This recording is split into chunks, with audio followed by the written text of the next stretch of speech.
तुमचं करिश्मा ऑफिशियल या यूट्यूब चॅनलवर. तर कसे आहात सगळे? मजेत ना? आय होप तुम्ही मस्त आणि मजेत असणार आहे. तर मस्त राहा, स्वस्त राहा आणि माझे व्हिडिओ बघत राहा. आणि फ्रेंड्स, आयुष्य हे एकदाच आहे, म्हणून मन मारून नाही तर मन भरून जगा. तर चला मग आजच्या व्हिडिओला सुरुवात करूया. जसं की तुम्ही थंबनेलवर बघितलेलंच आहे, आता मला कोणाच्याही लेण्या देण्यात राहायचं नाही. त्याच्यानंतर मला कोणालाही उत्तरं देत बसायचे नाही किंवा लग्नाचा हा विषय पण छेडायचा नाही. इथून पुढं मी फक्त माझी स्टोरी कंटिन्यू करणार आहे. तर त्याच विषयावर आपण बोलणार आहोत. त्यामुळे तुम्ही चॅनलवर नवीन असाल तर चॅनलला आता सबस्क्राईब करून घ्या. सोबतच बेल आयकॉनसुद्धा प्रेस करा, जेणेकरून माझा येणारा प्रत्येक व्हिडिओ हा सर्वात अगोदर तुम्हाला दिसत जाईल. ओके, तर चला मग जास्त टाईम वेस्ट न करता सुरुवात करूया. त्या अगोदर सगळ्यांना मी सांगून देते की इथून पुढं माझी स्टोरी सुरुवात होणार आहे पार्ट 1 पासून. जेवढे पार्ट बनतील तेवढे, पण मी प्रत्येक पार्टमध्ये माझी स्टोरी सांगणार आहे. ठीक आहे, तर सर्वात अगोदर स्टोरी सांगायला सुरुवात करायच्या अगोदर मी माझा परिचय देणार आहे. कारण खूप सारे लोक असे आहेत माझ्या या चॅनलवर, हा माझा नवीन चॅनल आहे. या चॅनलवर खूप सारे लोक असे आहेत ज्यांना माझ्याबद्दल काहीच माहीत नाही, पण ते जेव्हापासून व्हिडिओ बघत आले तेव्हापासून काही ना काही म्हणजे भांडणं किंवा कोणाला प्रतिउत्तर देणं किंवा ज्या काही गोष्टी मी सांगते दाखवते व्हिडिओमध्ये, तर त्याच्यामध्ये पूर्णपणे ते कन्फ्यूज होते की काय चाललेलं आहे हे कळत नव्हतं. त्याच्यामुळे माझं जो जुना चॅनल होता त्याचं नाव पण करिश्मा ऑफिशियल 1998 असं होतं. पण याला मी फक्त करिश्मा ऑफिशियल नाव याच्यासाठी दिलं कारण सेम नावाचे आपण 2 चॅनल नाही बनवू शकत. ऑलरेडी एक चॅनल माझा गेलेला आहे. म्हणलं शोधत येतील ना आपले सबस्क्रायबर आपल्याला, माझ्या ज्या जुन्या चॅनलवरचे सबस्क्रायबर होते ते जर आपल्याला शोधत येतील ना तर ते करिश्मा ऑफिशियलच सर्च करणार आहेत, हे मला माहिती होतं. त्याच्यामुळे मी या चॅनलला पण तोच नाव दिलेलं आहे. तर तुम्हाला जर योग्य वाटत असेल की हाच नाव ठेवायला पाहिजे किंवा नाव चेंज करायला पाहिजे तर ते तुम्ही मला सजेस्ट करू शकता कमेंट बॉक्समध्ये. मी प्रत्येकाच्या कमेंटचा रिप्लाय देणार आहे, त्यामुळे प्रत्येकाने विचार करून कमेंट करा आणि चांगल्या कमेंटलाच उत्तर देणार आहे. ठीक आहे, तर मला असं वाटतं, त्यामुळे तुम्हाला काय वाटतं मला नक्की सांगा. चॅनलचं नाव चेंज करायला पाहिजे का? करिश्मा रिअल लाईफ स्टोरी कसं वाटतं? कारण आता इथून पुढं मी माझी स्टोरीज सांगणार आहे. तर करिश्मा रिअल लाईफ स्टोरी असं चॅनलचं नाव ठेवायचं की आहे ते बेस्ट आहे. मला नक्की सजेस्ट करा. तर चला, अजून एक गोष्ट हा व्हिडिओ सुरुवात करायच्या अगोदर सांगून देते की माझी जी स्टोरी मी इथून पुढं कंटिन्यू करणार आहे ते भूतकाळातली आहे, मीन्स पास्ट आहे माझा तो. त्याच्यामुळे मी फक्त क्लिअर करणार आहे, कारण जे लोक नवीन आहेत जे मला अजिबातच ओळखत नाही त्यांच्यासाठी मी स्टोरी माझी बनवणार आहे इथून पुढं, फक्त आणि फक्त माझ्या यूट्यूब फॅमिलीसाठी जे मला फॉलो करून मला सपोर्ट करतात. ठीक आहे, बाकी इतर लोकांनी याच्यामध्ये इंटरेस्ट घेऊ नये. बाकी ज्यांना आवडत असेल त्यांनी चॅनलला सबस्क्राईब करून स्टोरी बघू शकता, पण प्लीज चांगले कमेंट करा. कारण मी पास्टबद्दल सांगत आहे, फ्युचरबद्दल किंवा आत्ता जे सध्या वर्तमान काळ जो चालू आहे त्याच्याबद्दल मी काही बोलत नाही. त्याच्यामुळे कोणीही, अजून एक महत्त्वाची गोष्ट, या व्हिडिओमध्ये एकच सगळ्यांना जे रोस्टिंग व्हिडिओ पडतात किंवा जे रिॲक्शन देतात त्यांना एकच सांगणं आहे की मी माझी स्टोरी जे पास्ट मी माझं सुरुवात करणार आहे सांगायला, प्लीज हात जोडून रिक्वेस्ट आहे, याच्यावर कोणीही व्हिडिओ बनवू नका, कोणीही रिॲक्शन रोस्ट करू नका. अन्यथा रिक्वेस्ट आहे, मी सांगते, परत बोलू नका की सांगितलं नाही. रिक्वेस्ट आहे की याच्यावर ते रोस्टिंग व्हिडिओ किंवा काय म्हणतात त्याला, ते रिॲक्शन देतात ते तसं काही करू नका. अन्यथा मी कायदेशीर कारवाई करणार. कारण तो माझा पास्ट आहे. मी कोणालाही त्रास देण्याचा हेतू नाही आहे किंवा कोणाबद्दल वाईट सांगण्याचा हेतू नाही आहे. किंवा मी माझी स्टोरी सांगताना बी अशा पद्धतीने सांगणार की पुढच्या व्यक्तीला कोणी ट्रोल करणार नाही किंवा काही बोलणार नाही, जाऊन त्यांना कॉन्टॅक्ट करून विचारणार नाही किंवा असं काही करायची गरज नाही आहे. ठीक आहे, मी पास्ट सांगते फक्त याच्यासाठी, कारण जी माझी यूट्यूब फॅमिली माझ्यासोबत जुळत चालली, जे नवीन लोक येतात ज्यांना अजिबातच माझ्याबद्दल काही माहीत नाही त्याच्यासाठी. आणि ऑलरेडी मी माझ्या चॅनलवर, जो माझा जुना चॅनल होता त्या चॅनलवर ऑलरेडी मी माझी सगळी स्टोरी सांगितलेली होती. पण काय आता बदनशीब म्हणावं की खुशनशीब म्हणावा, तर माझा तो चॅनल गेलेला आहे. पण असू द्या, जरी तो चॅनल गेला त्याचा गम नाही. पण इथून परत मी नव्याने सुरुवात करणार. आणि मला असं वाटतं की मी, म्हणतात ना, माणसाजवळ मन आहे, तोंड आहे ना, तो दुनिया जिंकू शकतो. बरोबर, चॅनल गेलं तर काय झालं, मी परत सांगू शकते ना माझी स्टोरी. तर तुम्ही कितीही, म्हणजे चॅनल जरी गेला असेल तर स्टोरी तर माझी जशी आहे तशीच आहे. चॅनल गेला, स्टोरी बदलली का नाही, जशी आहे तशीच सांगणार मी. तर मागच्या चॅनलवर जशी माझी स्टोरी सांगितली होती तशी मी याही चॅनलवर सांगणार आहे. तर मला असं वाटतं की जास्त जे रोस्टिंग रिॲक्शनवाले आहेत त्यांनी याच्यामध्ये इंटरेस्ट घेऊ नका, अन्यथा मी कायदेशीर कारवाई करणार. ठीक आहे, कारण कसं आहे, उगाच माझं कोणाचं मन दुखवण्याचा हेतू नाही, तर तुम्ही माझं मन दुखवू नका एवढंच सांगणार. बाकी जे लोक नवीन आहेत त्यांची खूप म्हणजे आतुरतेने वाट बघत होते की ताई कधी स्टोरी सांगते, आम्हाला तुझ्याबद्दल काहीच माहीत नाही, तर प्लीज स्टोरी सांग. तर मी आजपासून सुरुवात करणार आहे. हा माझा सर्वात पहिला व्हिडिओ परिचयचा राहणार आहे, त्याच्यानंतर तुम्हाला पार्ट 1 उद्या बघायला भेटणारच. ठीक आहे, तर सर्वात अगोदर माझ्याबद्दल जाणून घ्या, तेव्हा तुम्हाला स्टोरी ऐकण्यामध्ये इंटरेस्ट येईल, बरोबर. आणि ज्यांना खरंच इंटरेस्ट आहे माझ्या स्टोरीसाठी, म्हणजे स्टोरी ऐकण्यासाठी, त्यांनी सबस्क्राईब करून घ्या. तर विषय असा आहे, चला सर्वात अगोदर मी माझं इंट्रोडक्शन देते तुम्हाला. नमस्कार, मी आहे करिश्मा आणि मला असं वाटते की मी माझं पूर्ण नाव नाही सांगायला पाहिजे, तसं माझं चॅनलचं नाव आहे करिश्मा ऑफिशियल. पण मी हे सगळ्या गोष्टी जे सांगणार आहे ना आता इथून पुढं तुम्हाला, हे फक्त आणि फक्त अनुभवावर असणार आहे. आधी काय, ज्यावेळेस मी यूट्यूब चॅनलवर आली होती ना, त्यावेळेस अजिबात मी यूट्यूबचा अभ्यास केलेला नव्हता की काय असतं कसं असतं. मला काहीच माहीत नव्हतं की लोक कशा पद्धतीने ट्रोल पण करतात. मला वाटलं प्रत्येक व्यक्ती आपला व्हिडिओ बनवतो, आपले सबस्क्रायबर कमवतो आणि एक यूट्यूब फॅमिली म्हणून जॉईन होऊन एक मनातल्या गोष्टी शेअर करतो, एवढं जास्त काहीच माहिती नव्हतं मला यूट्यूबबद्दल. पण ज्यावेळेस नंतर मग हळूहळू माझं चॅनल ग्रो व्हायला लागला, तेव्हा मला कळलं की अरे आपण पुढे जातोय, म्हणजे आपले दुश्मन पण निर्माण होतील, हे नंतर कळलं मला. तर हा दुनियाचा नियमच आहे, आपण जेवढे पुढे जाऊ, जेवढं आपण प्रगती करू, आयुष्यात काहीतरी नवीन गोष्टी करण्याचा प्रयत्न करू, तेवढं लोक आपल्याला मागं खिचण्याचा प्रयत्न करतात, हे नंतर कळलं मला. त्याच्यावरून, त्याच अनुभवावरून मी फक्त जेवढं महत्त्वाचं आहे तेवढंच व्हिडिओमध्ये क्लिअर करत जाणार गोष्टी, अन्यथा त्या गोष्टीचा मला त्रास होतो, मला अनुभव आहे, त्याच्यामुळे त्या लोकांनी एवढा टॉर्चर केलेला आहे की मला नको वाटते हे सगळं, की म्हणजे एवढं डीपमध्ये सांगायला. आधी मी माझी यूट्यूब फॅमिली म्हणून मी सगळं सांगायचे, सगळं म्हणजे अक्षरशः माझ्या मनात काहीच नसायचं, खुली किताबसारखी माझी जिंदगी होती, मी सगळं काही सांगायचे आणि एकदम असं मनमोकळेपणाने. मला वाटायचं बी नाही की कोण काय बोलतंय किंवा कोण काय बोलेल, कोणाला काय वाटेल. एकदम जशी खुली किताब असते ना, कोणी वाचू शकते, तशा पद्धतीने माझं आयुष्य. जशी मी आतून आहे तशी बाहेरून आहे, माझ्या मनात काही नाही, जे मनात आहे ते तोंडात आहे, असं होतं माझा विषय. पण आता खूप साऱ्या गोष्टी अशा आहेत ज्या जपून वापरायच्या आहेत, विचार करून बोलायच्या आहेत, पण जे आहे ते सत्य. कारण खोट्याच्या मार्गावर चालणारे लोकही मला आवडत नाही आणि मी कधी खोट्याच्या मार्गावर चालत नाही आणि खोट्याची साथ बी कधी देत नाही. सरळ सत्याच्या मार्गावर चालावं. कसं ते म्हणतात नाही का, सत्य परेशान हो सकता है लेकिन पराजित नाही. आणि एक दिवस नेहमी सत्याची जीत होत असते, त्याच्यामुळे मी कधी सत्याची साथ सोडत नाही. ठीक आहे, तर चला सुरुवात करते. माझं नाव तर तुम्हाला माहीतच झालेलं आहे, करिश्मा, आणि माझं जन्म झालेला आहे 1998मध्ये. मला जन्मतारीख विचारत असतात, तर माझा जन्म झालेला आहे 1998मध्ये. आणि मेन म्हणजे काही गोष्टी ज्या माझ्याबद्दल माहीत नाहीत, जे नवीन सबस्क्रायबर आहेत त्यांना सांगते. मला नेहमीच विचारत असतात की तुझे आईवडील कुठं आहेत, तुला आईवडिलांचा सपोर्ट आहे का वगैरे. तर त्यांना माझं सांगणं आहे की 1998मध्ये माझा जन्म झालेला आहे. त्यानंतर कन्फर्म मला माहीत नाही, पण आजीने सांगितलं म्हणून मी तुम्हाला सांगते की माझ्या आजीने सांगितलं मी 1.5 महिन्याची असताना माझी मम्मी वारलेली. आता 1.5 महिन्याची होती का 1.5 वर्षाची होती का 3 वर्षाची का किती महिन्याची होती मलाही माहीत नाही. कारण त्यावेळेस काय कळतं ना एवढ्या लेकराला, लहान बाळाला, बरोबर. ते तर जन्मताच बाळ, त्यांचे डोळे उघडले नसते किंवा काहीच समजत नसतं एवढ्या लेकराला, बरोबर. तर त्यावेळेस माझी मम्मी वारली असं माझ्या आजीने मला सांगितलेलं आहे. म्हणजे आईचं प्रेम काय असतं हे मला माहीत नाही. म्हणजे इथपर्यंत तर तुम्हाला माहिती झालं की मला आई नाही. ठीक आहे, त्याच्यानंतर राहिली गोष्ट वडिलांची. तर माझे वडील अपंग होते म्हणजे मी पुढं सगळं सांगणार आहे, कसं कसं काय काय झालेलं आहे, सगळंच आहे नाही आहे असं.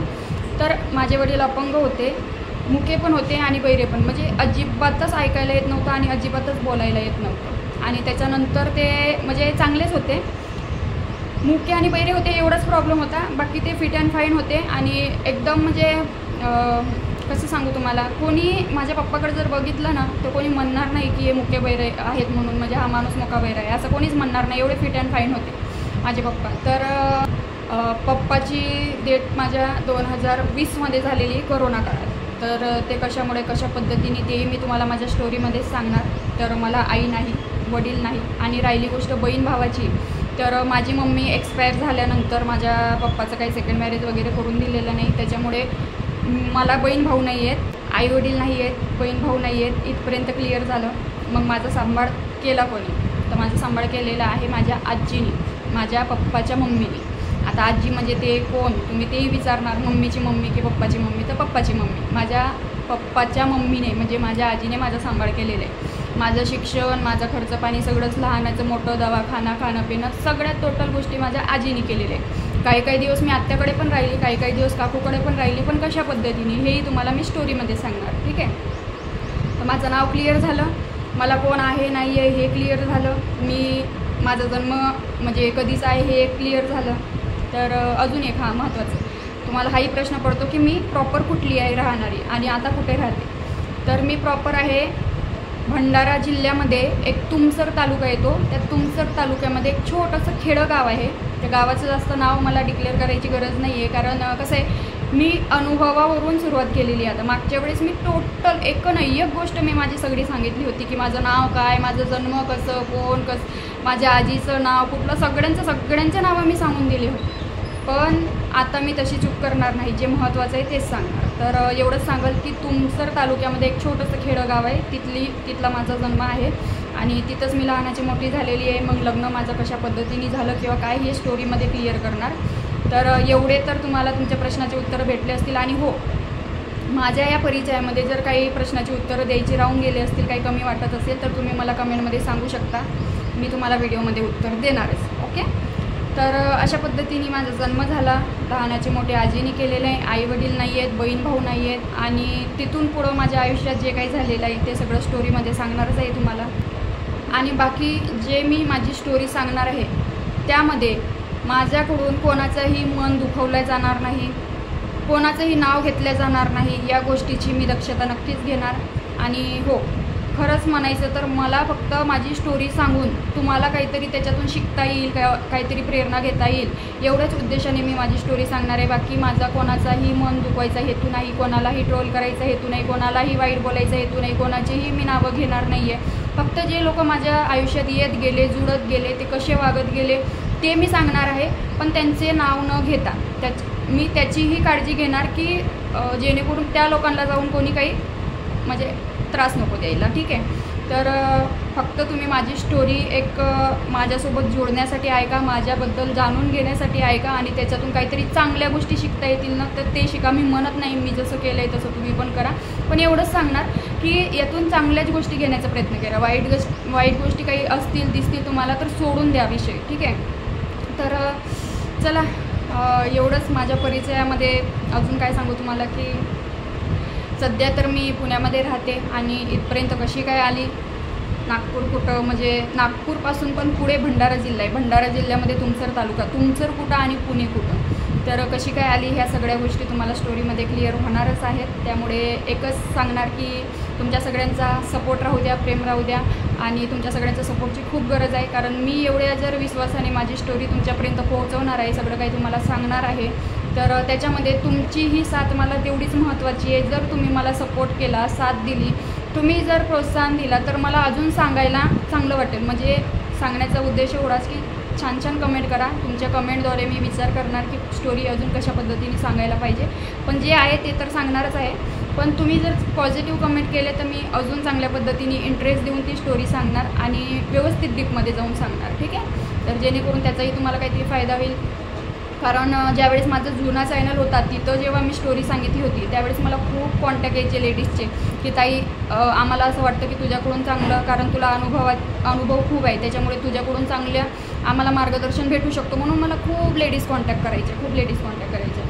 पण मी त्यांना योग्य ते माझ्या अनुभवावरूनच योग्य ते निर्णय द्यायचे आणि आज ते सुखी आहेत. भलेही माझ्या कॉन्टॅक्टमध्ये नाही आहेत, पण तेव्हा ते सांगायचे की ताई आज तुमच्यामुळे आमचं चांगलं झालेलं आहे, आज तुमच्यामुळे आम्हाला जगण्याची शक्ती आलेली आहे, आज तुमच्यामुळे जगायची इच्छा होते. तुम्हाला मागं पुढं कोणी नसून तुम्ही एवढं म्हणजे सगळं सहन करून हॅप्पी राहता आणि आम्हाला छोट्या छोट्या गोष्टीचं टेन्शन यायचं ते सगळं क्लिअर झालेलं आहे. आणि बऱ्याच गोष्टी त्यांचे अनुभव ते सांगायचे, म्हणजे त्यांचे फीडबॅक ते द्यायचे मला अशा पद्धतीने.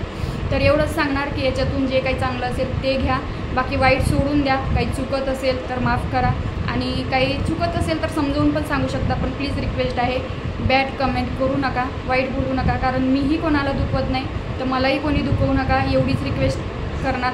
बाकी उद्यापासून आपण आपल्या स्टोरीला सुरुवात करणारच आहे. हा व्हिडिओ फक्त माझ्या परिचयाचा होता. याच्यामध्ये जर कोणाचे काही प्रश्न असतील तर ते विचारा, कमेंट खाली पण तुम्हाला उत्तर भेटून जाईल माझ्याबद्दल जर अजून काही जाणून घ्यायचं असेल तर. आणि हो, अजून तर राहिलंच महत्त्वाचं, माझं शिक्षण किती झालं आहे खूप जण विचारतात. माझं शिक्षण जास्त झालेलं नाही आहे, माझं शिक्षण फक्त 12वी झालेलं आहे. मला पुढे पण शिकायची खूप इच्छा होती, मला असं वाटायचं की ग्रॅज्युएशन कंप्लीट करायला पाहिजे, पण काय असतं ना, ते आपली एक परिस्थिती किंवा काही गोष्टी अशा घडत गेल्या. मला वाटलं होईल पुढे शिक्षण, पण तसं काहीच झालं नाही. तर ते कशामुळे तेही सांगणार आहे. माझं फक्त 12वी शिक्षण झालेलं आहे आणि त्याच्यानंतर फक्त ते MSc वगैरे केलेली आहे मी. तिथून पुढे मी शिक्षण घेतलं नाही. हां, ॲडमिशन केला होता BCom फर्स्ट इयरला, पण ते एक्झाम देता आले नाही. ते कशा पद्धतीने तेही स्टोरीमध्येच क्लिअर करणार. तर माझी शिकायची खूप इच्छा होती पुढे, पण ते पॉसिबल नाही झालं. असू दे. तर इथपर्यंत झालं क्लिअर की माझं शिक्षण, नाव, गाव, वय, कुठे राहते, कुठं राहत होती, लहानाची मोठी कशी झाली, कोणी सांभाळ केला, आई वडील बहीण भाऊ आहेत की नाही. आणि हो, अजून फॅमिलीचं मग सांगते. फॅमिलीमध्ये माझ्या म्हणजे जरी आई वडील नाही आहेत, बहीण भाऊ नाही आहेत, तरी मावशी आहे, काका आहेत, मामा आहे, मामाचे मुलं आहेत, मावशीचे मुलं आहेत आणि काका आहेत म्हणजे जे आपला चुलता असतो पप्पाचा भाऊ, तो बी आहे. त्याचे पोरं पण आहेत, बायको पण आहेत आणि आत्या पण आहे, आत्याचे मुलं आहेत. मामा नाही आहे, मामा एक्सपायर झाले. आणि माझ्या मम्मीकडच्या मामाची वाईफ म्हणजे माझी मामी पण एक्सपायर झालेली आहे. तर अशा पद्धतीने मला पूर्ण फॅमिली आहे. तर कसं काय फॅमिली असून मी त्यांच्याशी बोलत नाही किंवा येत जात नाही, तर हाही विषय मी तुम्हाला सांगणार आहे कशामुळे. तर हे सगळं स्टोरीमध्येच क्लिअर करू. पण एवढंच आहे की आई वडील बहीण भाऊ सोडले तर सगळी फॅमिली आहे, पण मी त्यांच्याशी बोलत नाही आणि कोणाशी बोलते कोणाशी नाही बोलत हे स्टोरीमध्ये क्लिअर करू. ओके, तर चला, आय होप तुम्हाला हा व्हिडिओ आवडला असेल. आणि व्हिडिओ आवडला असेल तर नक्कीच लाईक करा. तुमचे काही प्रश्न असतील मला कमेंट बॉक्समध्ये विचारू शकता. कमेंट बॉक्स ऑन आहे आणि प्रत्येकाच्या प्रश्नाचं उत्तर मी देणार. फक्त बॅड कमेंट करणाऱ्यांनी साईडला राहा, दूर राहा, असं माझ्या व्हिडिओपासून नाही बघितले तरी चालेल. आणि हो, असे पण लोक आहेत जे आपण पुढं चाललो, सुरुवातीला सांगितलं तुम्हाला, आपण पुढं चाललो की मागं ओढणारे राहतात. त्याच्यामुळे मी स्टोरी सांगताना खूप विचार करून सांगत आहे की याच्यावरून मला कोणत्या कोणत्या गोष्टीचा त्रास पण होऊ शकतो. पण शक्यतो मी एवढंच सांगणार की मला जर काही प्रॉब्लेम, काही त्रास झाला या स्टोरीमुळे, तर मी डायरेक्ट कायदेशीर करणार जे काही करायचं ते. म्हणून प्लीज तुम्ही तुमच्या रस्त्याला राहा. जे लोक वाईट व्हिडिओ बनवतात किंवा कमेंट करतात त्यांना सांगते मी माझ्या रस्त्याला योग्य आहे. बाकी ज्यांना पडतात त्यांनी बघा. असं कोणाच्याही घरामध्ये बळजबरी घुसून माझे व्हिडिओ बघा म्हणून मी येत नाही. त्यामुळे रिक्वेस्ट करते की वाईट कमेंट करू नका, बस एवढंच सांगणार. आणि बस एवढंच या व्हिडिओमध्ये बोलायचं तर भरपूर काही आहे, पण स्टोरी या व्हिडिओमध्ये सुरुवातच करायची नाही. त्याच्यामुळे फक्त मी याच्यामध्ये माझा परिचय दिलेला आहे. तुम्हाला आवडला असेल तर मला नक्की कमेंट करून सांगा. आणि अजून एक सांगते, जे लोक नवीन आहेत त्यांच्यासाठी बरं का, बाकी जुने आहेत त्यांना हे वेगळं वाटेल ऐकायला, पण मला एक मुलगा पण आहे, माझं लग्न पण झालेलं होतं, आता डिवोर्स झालेले. ते कशा पद्धतीने तेही तुम्हाला सांगणार. हे नवीन लोकांसाठी होतं, ठीक आहे. तर चला, या व्हिडिओमध्ये एवढंच. कसा वाटला माझा परिचय तुम्हाला मला नक्कीच सांगा. आणि हा व्हिडिओ आवडला असेल तर नक्की लाईक करा, कमेंट करा. आणि हो, जास्तीत जास्त जसं तुम्हाला व्हिडिओ आवडला असेल तर तुम्ही शेअर करा, म्हणजे पुढच्याही व्यक्तीला आवडला की तेही सबस्क्राईब करून सपोर्ट करतील. आणि जास्तीत जास्त सबस्क्राईब करा आणि सपोर्ट करा. तर चला मग भेटू आपण पुढच्या व्हिडिओमध्ये. या व्हिडिओमध्ये एवढंच. तोपर्यंत तुम्ही मस्त राहा, स्वस्त राहा, काळजी घ्या. आणि हो, चॅनलचं नाव चेंज करायला पाहिजे का तेवढं मात्र कमेंटमध्ये नक्की सुचवा. ओके, तर बाय बाय, भेटू पुढच्या व्हिडिओमध्ये.